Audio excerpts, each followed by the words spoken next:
Hello everyone, welcome to another series of today's GK. My name is Sonali. Let's begin with previous day practice question first. Question was, recently in news, Burkholderia pseudomallei is a bacteria, a virus, a fungus or a protozoan. The correct answer is option A, a bacteria.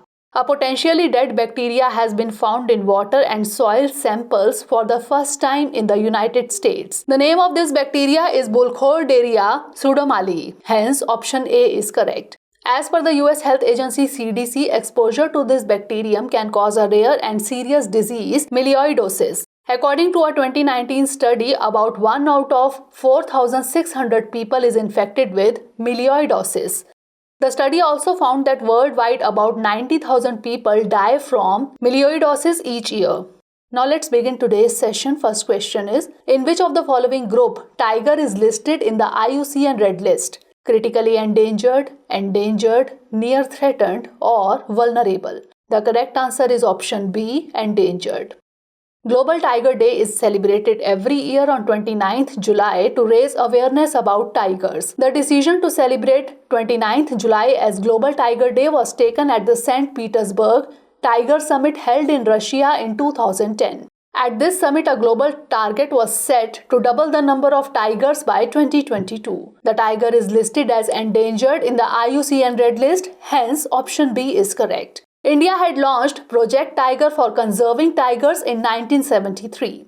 Next question is, who has manufactured India's first indigenous aircraft carrier, INS Vikrant? Mazgaon Dock Shipbuilders Limited, Hindustan Shipyard Limited, Garden Reach Shipbuilders and Engineers or Cochin Shipyard Limited? The correct answer is option D, Cochin Shipyard Limited. Recently, India's first indigenous aircraft carrier, INS Vikrant, was handed over to the Indian Navy. It has been manufactured by the Cochin Shipyard Limited, hence option D is correct. India has demonstrated its capability and self-reliance by building INS Vikrant, one of the most advanced and complex warships in the world. The name of India's first aircraft carrier was also INS Vikrant, which had played a cardinal role in the 1971 war. It was decommissioned in 1997 after 36 years of service in the Indian Navy. Next question is, Iraq does not share its border with which of the following country? Iran, Syria, Kuwait or UAE? The correct answer is option D, UAE. Iraq has not succeeded in forming a new government nearly 10 months after holding national elections. Iraq is a country in the Southwest Asia. Iraq is bordered by Turkey to the north, Iran to the east, Syria and Jordan to the west, and Saudi Arabia and Kuwait to the south. It does not share its border with the UAE, hence option D is correct. Next question is, Tadoba Tiger Reserve is located in which of the following state? Chhattisgarh, Maharashtra, Andhra Pradesh or Karnataka? The correct answer is option B, Maharashtra. Tadoba Tiger Reserve hosted the National Global Tiger Day celebrations 2022. It is one of the major sanctuaries of India and is located in Chandrapur district of Maharashtra. Hence, option B is correct. Wild animals like leopard, wild boar, dhole, sambhar, cheetal and gaur etc. are found in the Tadoba Tiger Reserve. Next question is, which of the following country inflows maximum FDI equity into India? Singapore, USA, Mauritius or Netherlands? The correct answer is option A, Singapore. According to UNCTAD World Investment Report, that is WIR 2022, Singapore inflows maximum FDI equity into India. Hence, option A is correct.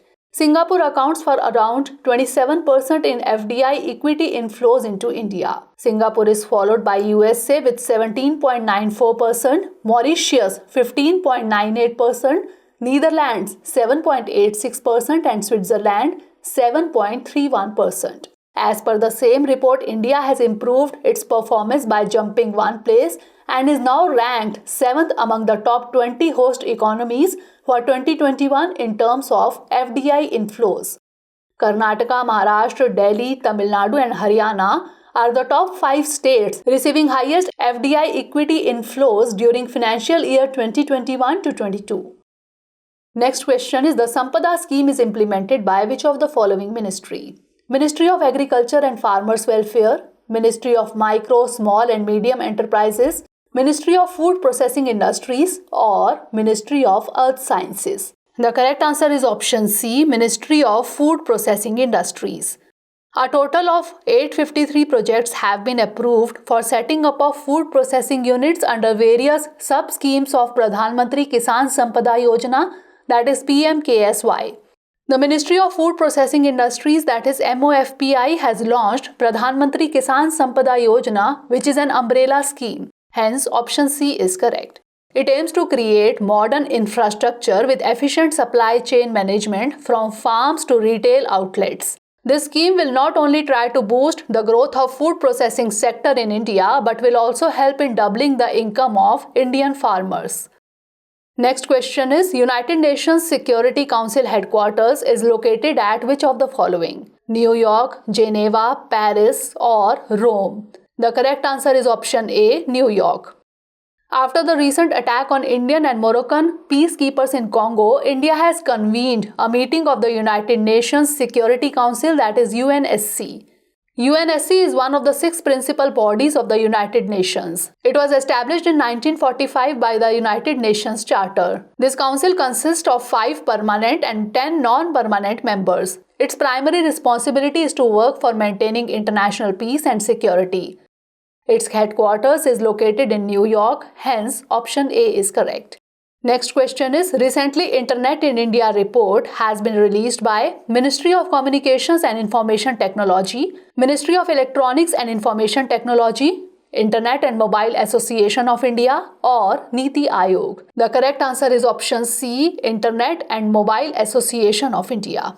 Recently the Internet and Mobile Association of India, that is IAMAI, has released its report titled Internet in India. Hence, option C is correct. According to the report, the number of internet users in India will be around 900 million by 2025. According to data, the number of male internet users in both rural and urban areas is higher than that of female users.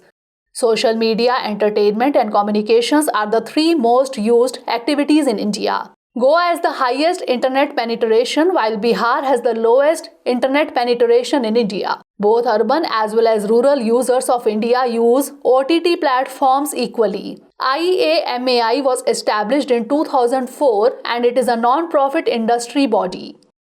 Next question is, recently PM Modi has launched the revamped distribution sector scheme. To which sector is this scheme related? Electricity, water, environment or sports? The correct answer is option A, electricity. Prime Minister Shri Narendra Modi has participated in the closing ceremony of Ujjwal Bharat Ujjwal Bhavishya Power at the Rate 2047 through video conferencing. Prime Minister's revamped distribution sector scheme for power sector was launched during this program. Hence, option A is correct. This scheme aims to improve the operational efficiency and financial stability of DISCOMs, excluding private sector DISCOMs. PM Modi also inaugurated various green energy projects of NTPC and launched the National Solar Rooftop Portal. Last question is, who heads the District Legal Services Authority? District Magistrate, District Panchayat Secretary, District Judge or none of these? The correct answer is option C, District Judge. The first ever national level meeting of District Legal Services Authorities or DLSAs is being organized from July 30 to 31 at Vigyan Bhavan. There are a total of 676 District Legal Services Authorities in India. District Legal Services Authority is headed by the District Judge, hence option C is correct. The District Legal Services Authorities also contribute in reducing the burden on the courts by regulating the Lok Adalats organized by the National Legal Services Authority. The state government, in consultation with the Chief Justice of the High Court, constitutes the district authority under the Legal Services Authorities Act 1987. Now it's time for the practice question. Who calculates the Earth Overshoot Day? Worldwide Fund for Nature, International Union for Conservation of Nature, Global Footprint Network or United Nations Environment Programme? Send the answer of this question in the comment section. Stay tuned for the next episode. Thanks for watching.